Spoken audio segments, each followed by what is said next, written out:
So I'm going to present about clinical medicine, medical education in Sri Lanka and the United Kingdom. The journey started in 79, so it's 35 years, and the concept is better to live for the journey, not the destination. And you may be amazed at what you come across along the way. I started in the Jaffna teaching hospital, and currently I am in Newham University Hospital. And this is a picture of Jaffna teaching hospital. Most of you will recognize they are student nurses with a milk white dresses. Then I moved to the UK where the climate is entirely different in extremes, along with the dress code and the buildings as well as the surroundings. This is the backyard of the hospital. I worked for a short time in KKS, which is 10 miles away from this place. And fortunately, the gap, not only in the weather, but in everything, is narrowing down. So I will take this presentation by sharing my experience and perception of it, compare the previous practice both in Sri Lanka and the UK with the current practice in the UK, and along that way I will share the good memories and whether any lessons to be learned. In Jaffna Teaching Hospital, I worked for 7 years, and I started my career as a house officer, which is equivalent to the foundation year training now. I did 16 months because we used to do 6 months of a medical specialty, which include either medicine or pediatrics, and 6 months of a surgical specialty, which include either obstetrics or surgery.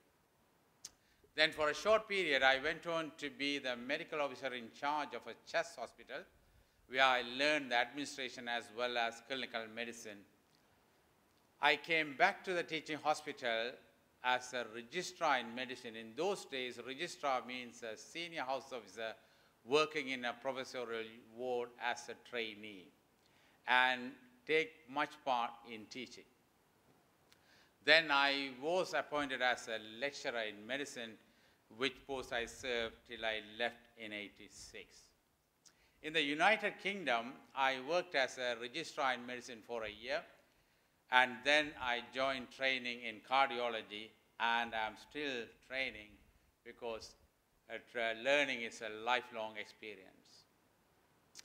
This is about the staffing of the Jaffna Teaching Hospital.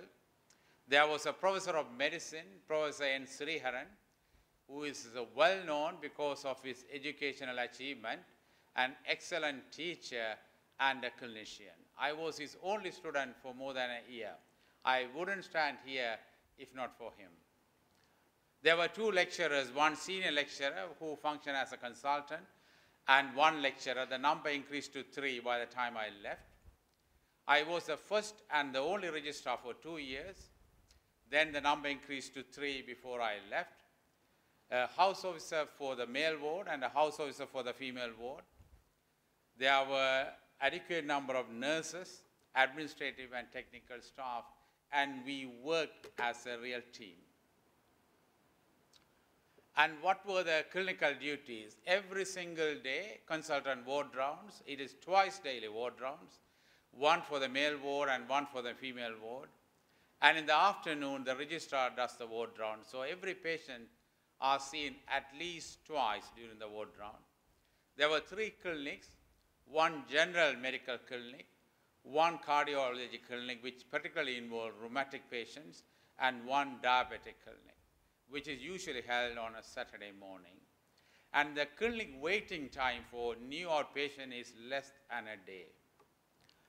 And the on-call is purely ward-based, so we always cover our ward so that there is clear continuity of care. Even when we are not on call for acute admission, we look after our ward. Usually it's a 1 in 3 rota.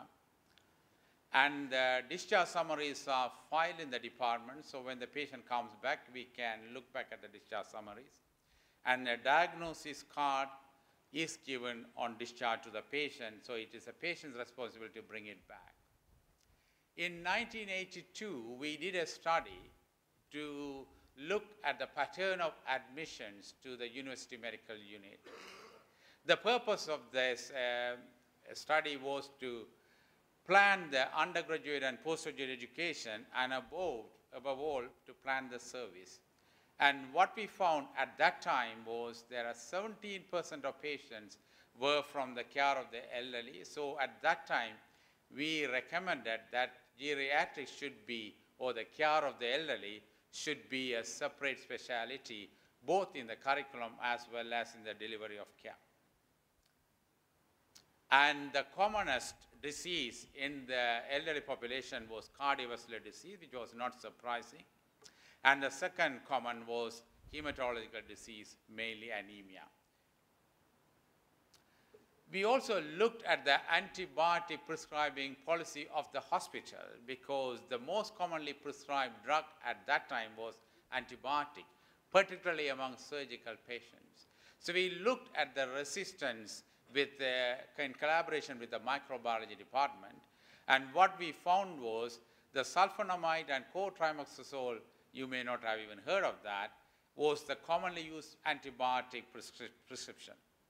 And we showed that 95% of organisms were resistant to these two antibiotics, and we suggested to change the hospital antibiotic prescribing policy to nitrofurantoin and gentamicin, in particular for urinary pathogen. So what about the teaching? The registrar, I thought, wrongly of course, registrar means he is in charge of the register, because my professor told me that attendance is mandatory. So every morning I have to make sure I have to countersign the registrar at 8 a.m. So every single student is inside the ward before 8. And every single ward round, Dr. Niranjan, you will be pleased to hear, integrated ward round teaching is inevitable part of the ward round. And every patient is allocated to a student. And every student should document the problem of the patient in a problem-oriented manner, which was the idea of Professor Sriharan, brought in from McMaster University in Canada. And I will show you an example in the next 2 slides. And there is dedicated daily teaching, both ward-based as well as classroom-based. Training and assessments were clinical as well as procedural skills were done formally for every student at the end of the attachment. This is a sample of problem-oriented documentation. On day 1, after a thorough examination, history and examination, the student will write number 1, fever and cough, and from the assessment, clinical assessment, the student suspected to be pneumonia. So the appropriate assessment about the temperature, respiratory rate, saturation, and the appropriate clinical sign is documented. So in a way, it is a structured summary. And the appropriate investigation, in those days we did not have CRP, so ESR was done as an inflammatory marker.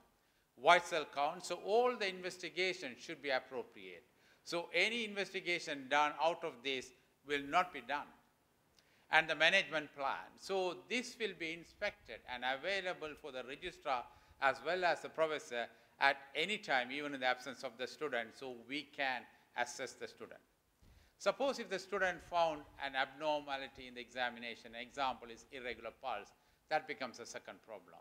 So the student will request an ECG, and the ECG confirms atrial fibrillation. So what happens the next day? It becomes more clearer. The number of words become less. Now it has become a confirmed pneumonia, and the treatment continued, and the progress is assessed. And because of the atrial fibrillation, thyroid function test is done, and no evidence of thyrotoxicosis. But a new problem arose, because all right basal consolidation, we should check the liver function test because of the rare possibility of hepatic amoebiasis. And this patient had abnormal LFT, so that becomes the third problem. Now we have to go into the details about what was the cause of abnormal LFT. This is just a snapshot of how structured and well documented documentation of the clinical knowledge. These are a snapshot of some of the students. You can see them very happy, very successful both in their career and life, and partly because of the teaching method, I suppose. So I left Jaffna and went to the United Kingdom, where the consultant ward rounds was weekly, and there were 4 clinics. I had to do 2 dermatology clinics as well as 2 medical clinics. The on-call is hospital-based. So I have to cover the entire hospital, including surgical ward, whenever they get a medical problem. So most of the time, I have to restart all over again the history and assessment. The discharge summaries are filed in the notes and posted to their GP, and continuity of care mostly applicable to outpatients. But things improved. Innovation and improvement is part of life. And the credit goes to my Professor Adam Timmis. He changed everything into the latest modern quality of care. The department expanded in structure, open access clinic. The wait used to be 6 months to see a consultant. It became within 24 hours. And there was formal teaching and formal research. And the entire hospital changed as well. We were functioning in 2 sites. It became 1-site hospital. There were more doctors, less hours of work, better patient care, and less patient deaths. And the entire restructuring also went hand in hand with restructuring of formal teaching and assessment. So did we get it right? Of course we did. The access has improved. There was better understanding and patient satisfaction.